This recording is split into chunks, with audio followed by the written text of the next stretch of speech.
Non si può più andare avanti così e speriamo che la battaglia di Due Carrare questo sia un tassello forte e importante per dire basta ai centri commerciali. Dopo l'ultimo consiglio comunale a Due Carrare, cittadini, associazioni ambientaliste e dei commercianti sono cautamente ottimiste. Quella per salvare il Castello del Cataio e il territorio circostante dalla costruzione del più grande centro commerciale del Veneto è una battaglia che sembra avviarsi verso un lieto fine, una battaglia che ha sempre visto la nostra emittente in prima fila al fianco dei cittadini e delle loro rivendicazioni. Sono state raccolte più di 9.000 firme, c'è stata una grossissima manifestazione con 1 migliaio di persone, assemblee, conferenze, una mobilitazione straordinaria per la difesa di questo territorio. La vista dai banchi dell'opposizione in consiglio comunale a Due Carrare, la vicenda qualche preoccupazione continua a darla. Ci preoccupa, diciamo così, che venga riproposta la cosa, perché questo è stato una mera funzione tecnica, diciamo così, no? Che non è stata osservata e non sappiamo domani cosa si ripresenterà. Abbiamo sottolineato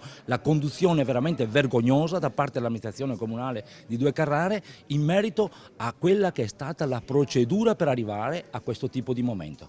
Il prossimo Consiglio Comunale non potrà comunque che tenersi dopo il 18 aprile, vale a dire dopo la presumibile conferma del vincolo a tutela del Cataio da parte della Soprintendenza. Il fatto di aver verificato che non sono venute meno le condizioni per portare a termine, portare all'approvazione l'accordo di programma è una cosa che dà respiro all'iniziativa e speriamo possa anche rappresentare la pietra tombale almeno su questo passaggio.